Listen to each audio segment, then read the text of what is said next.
Hello dear student, આજનો આપણો વિષય છે વિજ્ઞાન ધોરણ 8 પાઠ 17 તારાઓ અને સૂર્યમંડળ। હવે આપણે આ વિડિયોમાં તારાઓ અને સૂર્યમંડળ પાઠ વિશે અભ્યાસ કરીશું। તો તમે બધા વિદ્યાર્થી મિત્રો પાઠ્યપુસ્તક અને નોટબુક જોડે રાખજો।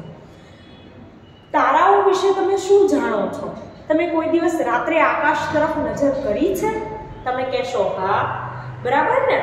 જોયું જશે તમે આકાશમાં કેવા ટમટમતા તારા દેખાય છે તમને બધાને। એ ઉપરાંત તમે સૂર્ય, ચંદ્ર, દિવસે તમને સૂર્યપ્રકાશ દેખાશે, સૂર્ય જોવા મળશે, રાત્રે તમને ચંદ્ર જોવા મળે છે, બરાબર ને? તો આ સૂર્ય, તારા, ચંદ્ર એ બધા શેનો ભાગ છે? સૂર્યમંડળનો ભાગ છે। સૂર્યમંડળમાં ગ્રહો, તારાઓ, ઉલ્કાઓ, શિલાઓ, લઘુશિલા એ ઉપરાંત લઘુગ્રહો બધાનો સમાવેશ થતો હોય છે અને બધા ભેગા મળી એક મંડળ બનાવે તેને કહેવાય સૂર્યમંડળ। આપણે આ પાઠમાં તારાઓ વિશે, સૂર્યમંડળ, એમાં એના જે અવકાશી પદાર્થો છે, ચંદ્ર, પછી નક્ષત્રો, બધા વિશે માહિતી મેળવીશું। તો વિદ્યાર્થી મિત્રો તમે અહીંયા ધ્યાન આપજો। ચાલો, પહેલી અને પૂજોએ ઉનાળાના વેકેશનમાં તેમના દાદાના ગામની મુલાકાત લીધી। સાંજે જમ્યા પછી તેઓ ઘરના ધાબા પર ગયા। તે સ્વચ્છ અને વાદળ રહિત રાત્રિ હતી। કેવી હતી? શહેરમાં કેવું કે વાતાવરણ પ્રદૂષણ વાળું હોય, જ્યારે ગામડાઓમાં વાતાવરણ એકદમ સ્વચ્છ હોય। તો રાત્રિ એકદમ વાદળ રહિત હતી। તેઓ આકાશમાં આટલી મોટી સંખ્યામાં તેજસ્વી તારાઓને જોઈને આશ્ચર્યચકિત થઈ ગયા કે કેટલા બધા તારા દેખાતા હતા સરસ। તેમણે તેમના શહેરમાં આટલું સુંદર દ્રશ્ય જોયું નહોતું। તેમણે આવું શહેરમાં ના જોવા મળે, ગામડામાં વધુ જોવા મળે।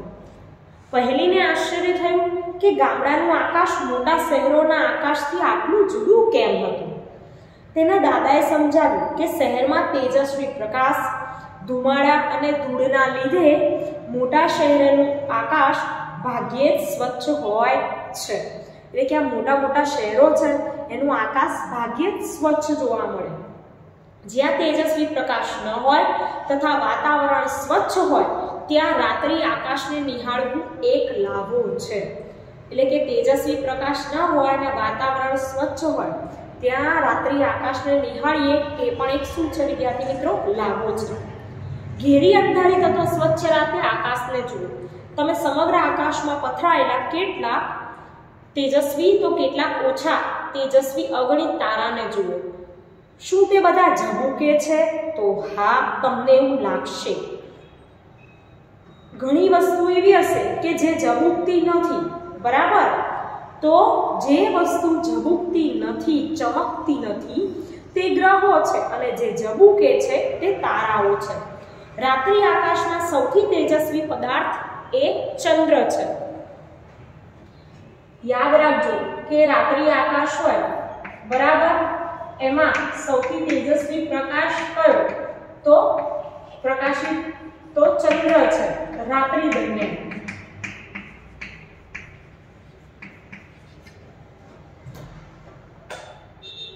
આકાશમાં રહેલા તારા, ચંદ્ર, ગ્રહો અને બીજા ઘણા પદાર્થો ને આકાશી પદાર્થો કહેવાય છે।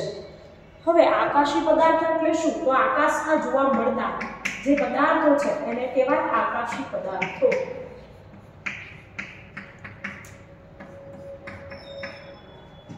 ચાલો જોઈએ આપણે। તો આકાશમાં રહેલા તારાઓ,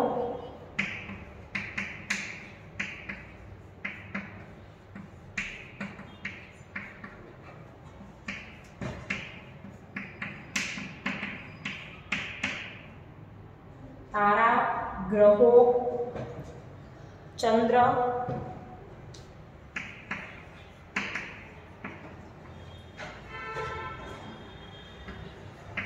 અને બીજા ઘણા પદાર્થોને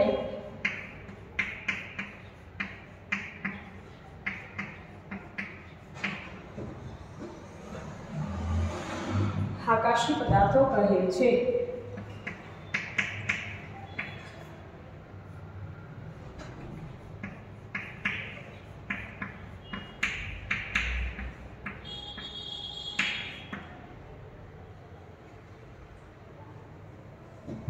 તો આકાશમાં રહેલા તારા, ગ્રહો અને ચંદ્રને ઘણા બીજા પદાર્થોને આકાશી પદાર્થો કહે છે. હવે આગળ વાત કરીએ કે શું બધા આકાશી પદાર્થો સમાન છે? ના, બધા આકાશી પદાર્થો સમાન હોતા નથી. હવે આપણો પહેલો પોઈન્ટ છે ચંદ્ર. તો તમે રાત્રિ દરમિયાન આકાશમાં ચંદ્ર જોવા મળે છે. હવે તમે રોજે રોજ મહિના સુધી ચંદ્રને નોટિસ કરજો તો શું મહિને સુધી જોશો તો એનો આકાર એવો ને એવો દેખાશે? તમે કહેશો ના. કેમ એવું? તો પૂનમથી અમાસ સુધી ધીમે ધીમે ધીમે કદમાં ઘટાડો થતો જશે, અમાસથી પૂનમ સુધી ધીમે ધીમે ધીમે કદમાં વધારો થતો જશે. બરાબર? તો જુઓ, એક પૂનમથી બીજી પૂનમ સુધી નોંધવાની છે, તમારે અવલોકન કરવાનું. એક પૂનમથી બીજી પૂનમ સુધીનો સમયગાળો એક મહિનાનો સમયગાળો થાય છે. અમાસથી પૂનમ કે પૂનમથી અમાસ સુધીનો સમયગાળો 15 દિવસનો હોય છે, એક પખવાડિયું. શું ચંદ્રના આકારમાં રોજ ફેરફાર થાય? તો હા. ચંદ્રનો આકાર સંપૂર્ણ ગોળ દેખાય એવો કોઈ દિવસ છે? તો હા, પૂનમના દિવસે ચંદ્ર આખો ગોળ દેખાય છે. જે દિવસે ચંદ્રની સંપૂર્ણ ગોળ તકતી દેખાય તેને પૂનમ કહે છે. બરાબર? તો ચંદ્ર જે દિવસે સંપૂર્ણ ગોળ તકતી જેવા દેખાય એને પૂનમ કહેવાય.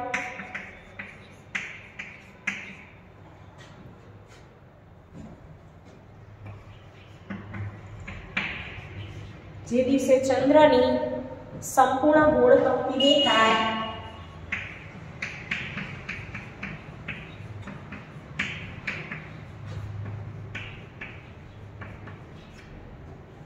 ચંદ્રની સંપૂર્ણ ગોળ તકતી દેખાય તેને પૂનમ કહે છે.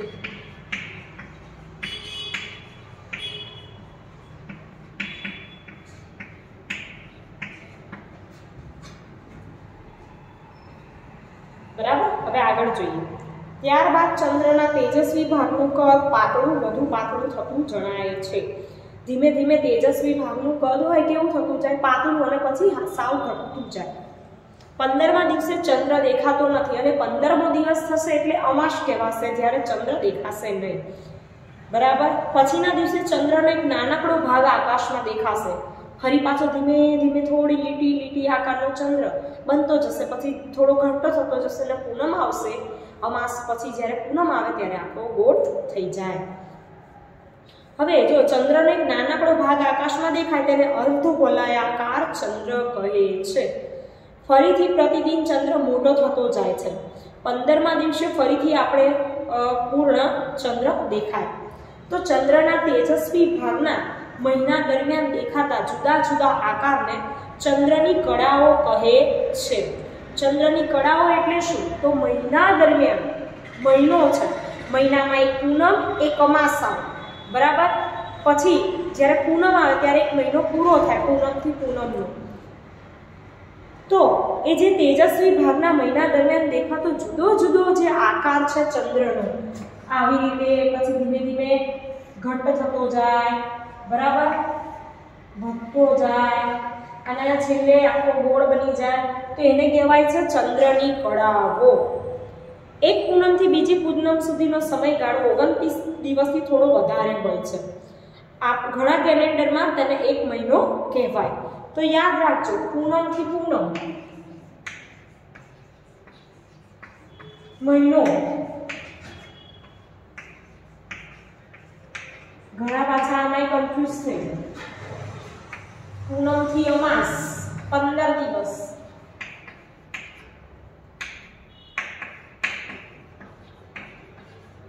પૂનમે ચાંદો ગોળ હોય, અમાસે ચાંદો દેખાય નહીં. બરાબર? એ અદ્રશ્ય હોય. શા માટે ચંદ્ર તેનો આકાર બદલે છે રોજ? ચાલો એ જોઈએ. તમારે ચંદ્રની કળાઓ તમારી નોટબુકમાં દોરવાની છે, રોજે રોજ જોવાની અને પછી એનો આકાર તમારે નોંધવાનો. રાઈટ? હવે આગળ જોઈએ તો એક પ્રવૃત્તિ આપી છે, જુઓ. ચાલો સમજવાની કોશિશ કરીએ કે ચંદ્રની કળાઓ શા માટે થાય છે. પ્રકરણ 16માં તમે શીખ્યા કે ચંદ્ર પોતાનો પ્રકાશ ઉત્પન્ન કરતો નથી.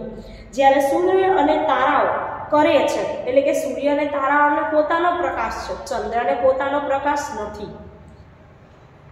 તો આપણે ચંદ્રને જોઈએ છે કારણ કે સૂર્યપ્રકાશ તેના પર પડે છે.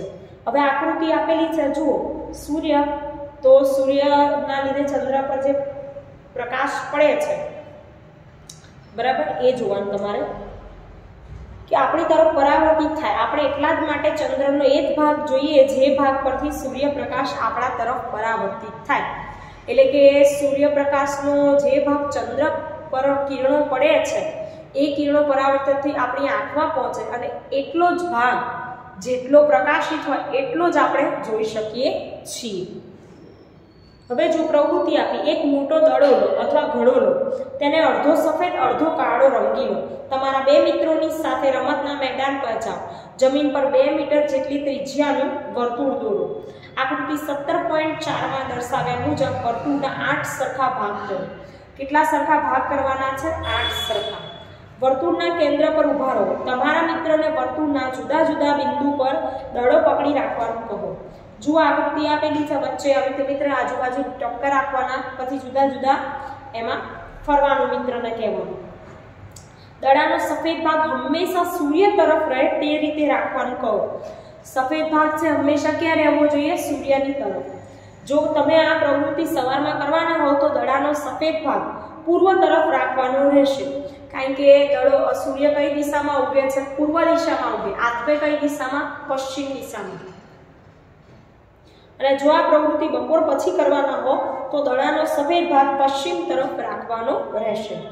દરેક તબક્કો સફેદ અને કાળા ભાગને જુદી પાડતી રેખાને સીધી ઊભી રાખો. વર્તુળના કેન્દ્ર પર ઊભા રહી વર્તુળના પહેલેથી નિશાન કરેલા 8 સ્થળે તમારો મિત્ર ઊભો રહે ત્યારે દેખાતા એક સફેદ ભાગનું અવલોકન કરો. તમને જેટલો સફેદ ભાગ દેખાય છે તેનું ચિત્ર દોરો. 17.5માં દર્શાવેલી ચંદ્રની કળાઓ સાથે તમારા મિત્રોને સરખાવો. વિદ્યાર્થી મિત્રો, ચંદ્રની કળા સાથે તમારા ચિત્રોને શું કરવાનું? તમારે સરખાવવાનું. તો અલગ અલગ કક્ષામાં જુદો જુદો દેખાય. પાછળ તમે આપેલી છે જુઓ કળા, ચંદ્રની કક્ષામાં તેના સ્થાન અને તેને લગતી કળાઓ. આ રીતે આખું દ્રશ્ય થશે. હવે આપણે જાણીએ છીએ કે ચંદ્ર એ શું છે? તો તમે જાણો છો કે ચંદ્ર એ પૃથ્વીનો ગ્રહ છે. ચંદ્ર પૃથ્વીની આસપાસ ફરે છે. સૂર્યની આસપાસ પૃથ્વી ફરે છે. પૃથ્વીની આસપાસ ચંદ્ર ફરે છે. હવે પણ સમજાવો તમને.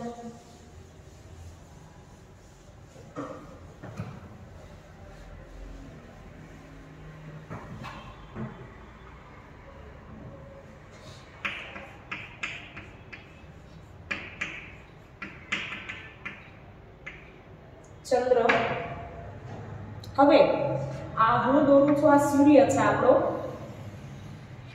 હવે સૂર્યની આજુબાજુ કોણ ફરે છે? આપણી પૃથ્વી ફરે. આ સૂર્ય, આ પૃથ્વી, અને પૃથ્વીની આજુબાજુ ભ્રમણ કક્ષામાં કોણ ફરશે? તો ચંદ્ર. પૃથ્વીનો ઉપગ્રહ છે ચંદ્ર, અને ચંદ્ર સહિત સૂર્યની આજુબાજુ પૃથ્વી ફરે છે. તમે જુઓ આકૃતિ આપેલી છે.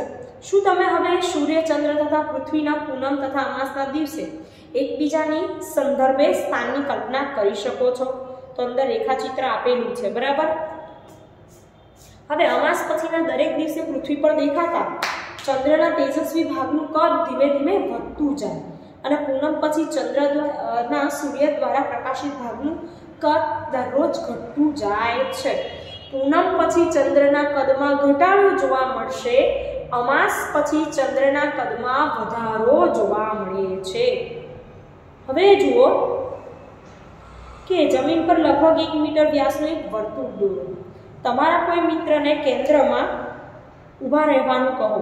તમે તમારા મિત્રને ફરતે એવી રીતે ભ્રમણ કરો કે તમારો ચહેરો હંમેશા તેની તરફ રહે. શું તમારો મિત્ર તમારી પીઠ જોઈ શકશે? એક ચક્કર દરમિયાન તમે કેટલા ભ્રમણ પૂરા કર્યા? ચંદ્ર આ જ રીતે પૃથ્વીની આસપાસ ફરે છે, બરાબર. તો ચંદ્ર પૃથ્વીનું એક પરિભ્રમણ પૂરું કરે ત્યાં સુધીમાં પોતાની ધરી પર પણ એક ભ્રમણ પૂરું કરે છે. એટલે કે ચંદ્ર પૃથ્વીની આસપાસ તો ફરે જ છે, પણ અહીંયા પોતાની ધરી પર પણ ફરે છે. હવે આગળનો પોઈન્ટ છે ચંદ્રની સપાટી. બરાબર, કે કેવી છે ચંદ્રની સપાટી.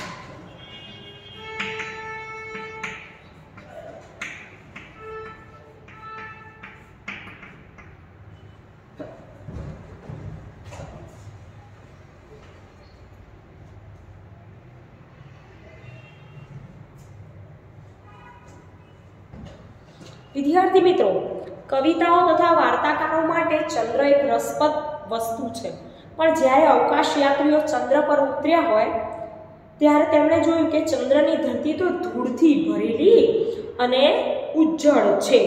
તમને ખબર છે કે બધા દેશો છે એ દેશો શું કરી રહ્યા છે કે દુનિયાના દેશોમાં સ્પર્ધા થઈ રહી છે કે આવા ગ્રહો છે ચંદ્ર કે અથવા તો ઉપગ્રહ છે ચંદ્ર, તો પણ પૃથ્વી છે, મંગળ છે, પછી કોઈ બીજા ગ્રહો, તો એના પર અવકાશયાન મોકલવાની સ્પર્ધા છે અને ત્યાં આગળ શોધ કરે છે, બધા સંશોધનો કરે છે. તો આવી રીતે ચંદ્રની સપાટી પર પણ 21 જુલાઈ 1969ના રોજ ભારતીય સમય મુજબ છે, અમેરિકાના અવકાશયાત્રી નીલ આર્મસ્ટ્રોંગે ચંદ્ર પર સૌપ્રથમ પગ મૂક્યો હતો. બરાબર, અને તેમની સાથે એડવિન આલ્ડ્રિન પણ હતા. તો ચંદ્રની સપાટી પર અવકાશયાત્રી તમને જોવા મળે છે. આવી જ રીતે બીજા ગ્રહો પર પણ જતા હોય છે અવકાશયાત્રીઓ. તો ત્યાં શું છે, તો જુદા જુદા કદના ખાડાઓ, આકૃતિ આપેલી છે, તમે જુઓ. આપણે તો પૃથ્વી પર રહીએ છીએ, આપણી આજુબાજુ તો નદી, તળાવ, સરોવર, પર્વત છે, વૃક્ષો છે, બરાબર, પણ બીજા ગ્રહો પર આવું નથી. ત્યાં ઊંચા પર્વતો છે, તેમાંના કેટલાક તો પૃથ્વી પરના ઊંચામાં ઊંચા પર્વતો જેટલા છે. જે પૃથ્વી પર પર્વતો છે ને એવા ને એવા ઊંચા ત્યાં પર્વતો આવેલા છે. તો ચંદ્રની સપાટી કેવી છે? ધૂળથી ભરેલી, ખાડાવાળી અને ઊંચા પર્વતો પણ છે. તેમાંના કેટલાક તો પૃથ્વી પરના ઊંચામાં ઊંચા, એ વાત કરી મેં તમને. હવે ચંદ્ર પર કોઈ વાતાવરણ નથી, ત્યાં આગળ કોઈ હવા નથી, વાતાવરણમાં કોઈ વાયુ નથી, ત્યાં બિલકુલ વાતાવરણ જ નથી, પાણી તો નથી. એટલે જો પાણી ના હોય, વાતાવરણ ના હોય, તો શું ચંદ્ર પર જીવન શક્ય છે? તમે જ વિચારો. તો તમે કહેશો ના, પૃથ્વી પર જો પાણી અને વાતાવરણ ના હોય તો તમે હું આ પૃથ્વી પર જીવી શકતા ખરા? ના જીવી શકાય. તો ચંદ્ર પર કોઈ વાતાવરણ નથી કે પાણી પણ નથી. હવે આગળ વાત કરીએ કે આપણે શીખ્યા છીએ કે કોઈ પણ ધ્વનિ સાંભળવો હોય તો ધ્વનિને સાંભળવા એટલે કે અવાજને સાંભળવા માટે માધ્યમની જરૂર પડે છે. હવે માધ્યમ જ ના હોય તો તમે કેવી રીતે ધ્વનિને સાંભળી શકો? ચંદ્ર પર કોઈ માધ્યમ નથી એટલે ત્યાંનો કોઈ પણ અવાજ આપણા સુધી પહોંચી શકતો નથી. બરાબર, તો આ વાત હતી ચંદ્રની અને ચંદ્રની સપાટીની. બરાબર, હવે ચંદ્રની કળા વિશે પણ તમારે તૈયાર કરવાનું. આપણો આગળનો પોઈન્ટ છે તારાઓ.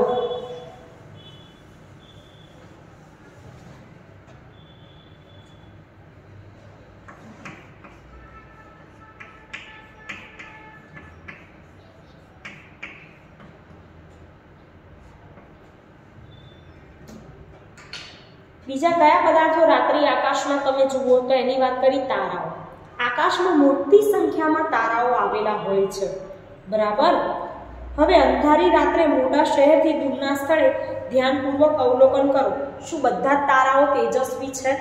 ના વિદ્યાર્થી મિત્રો, ઘણા તારા એવા છે કે જે વધારે પ્રકાશથી પ્રકાશિત હશે અને ઘણા ધીમે ધીમે પ્રકાશતા હશે. હવે તારાઓ પોતાના પ્રકાશનું ઉત્સર્જન કરે છે, એ સ્વયં પ્રકાશિત પદાર્થ છે તારાઓ. સૂર્ય પણ એક તારો જ છે જે બીજા તારાઓ કરતાં કેમ મોટો દેખાય તો એના વિશે હું તમને સમજાવું કે તમારા નજીક મૂકેલો ફૂટબોલ હોય એ તમને મોટો દેખાય, પણ દૂર મૂકેલો હોય 100 મીટર તો એ કેવો દેખાશે? નાનો દેખાશે. એટલે તારાઓ સૂર્ય કરતાં લાખો ગણા દૂર આવેલા છે. નજીક પડેલો ફૂટબોલ મોટો દેખાય, દૂર મૂકેલો હોય એવો કેવો દેખાય? નાનો. એમ તારાઓ ઘણા દૂર છે જ્યારે સૂર્ય આપણી થોડી નજીક છે, એટલે તારાઓ આપણને બિંદુવત દેખાય છે. જો સૂર્ય એ પૃથ્વીથી લગભગ 150 મિલિયન કિલોમીટર દૂર આવેલો છે. કેટલા? તો 150 મિલિયન કિલોમીટર સૂર્ય અને પૃથ્વી વચ્ચેનું અંતર બરાબર 150 મિલિયન કિલોમીટર. 150 million kilometre. હવે જુઓ, તે પછીનો નજીકનો તારો છે આલ્ફા સેન્ટોરી. પછી બીજા ક્રમનો કયો છે? આલ્ફા સેન્ટોરી, જે પૃથ્વીથી કેટલો બધો ઘણો દૂર આવેલો છે તમે જોઈ શકો છો. બરાબર.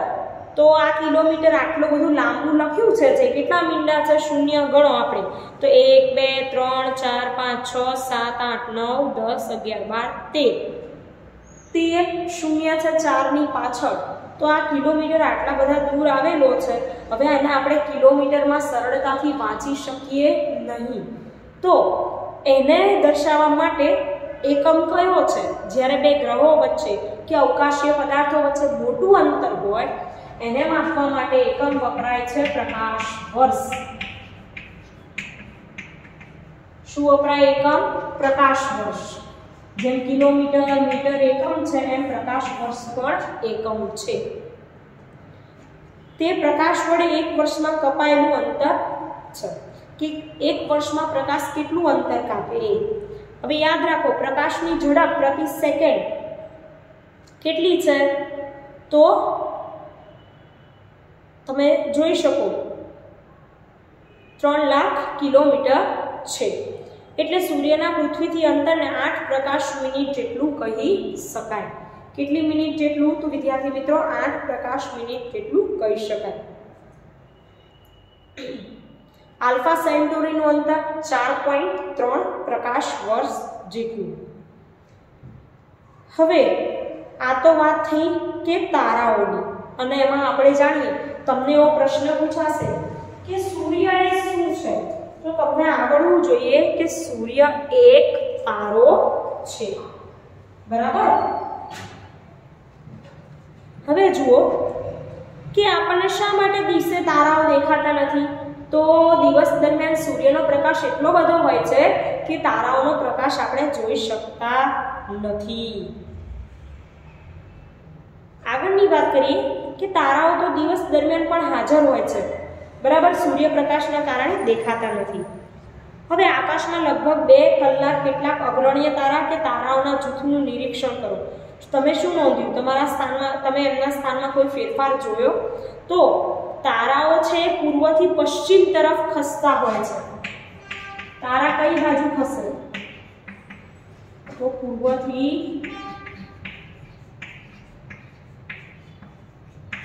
પશ્ચિમ તરફ ખસે છે. અને જે તારો સાંજે પૂર્વમાં ઉગ્યો હોય તે વહેલી સવારે પશ્ચિમમાં આથમે છે. ધારો કે કોઈ તારો છે એ સાંજે પૂર્વમાં ઉગ્યો,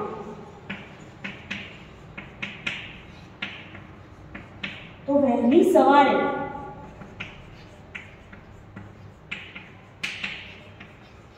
કઈ દિશામાં આથમે? પશ્ચિમમાં આથમે.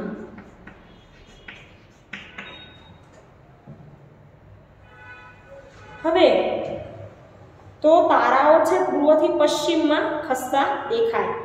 ઘણીવાર આપણને એવું થાય કે ટ્રેનમાં હોય ત્યારે પહેલા નજીકના વૃક્ષોની ઇમારત પાછળની દિશામાં ખસતી હોય એવું જણાય. તો તારાઓ છે પૂર્વથી પશ્ચિમ તરફ જતા હોય છે. તો પૃથ્વી છે વિદ્યાર્થી મિત્રો એ પશ્ચિમથી પૂર્વ તરફ પરિભ્રમણ કરે છે એવો પ્રશ્ન છે. તો આપણે જાણીએ કે પૃથ્વી તેની ધરી પર પશ્ચિમથી પૂર્વ તરફ ભ્રમણ કરે છે. બરાબર. સૂર્ય પૂર્વમાં ઉગે અને પશ્ચિમમાં આથમતો જણાય એ કારણ છે કે પૃથ્વીએ પોતાની ધરી પર પૃથ્વીની વાત છે પશ્ચિમથી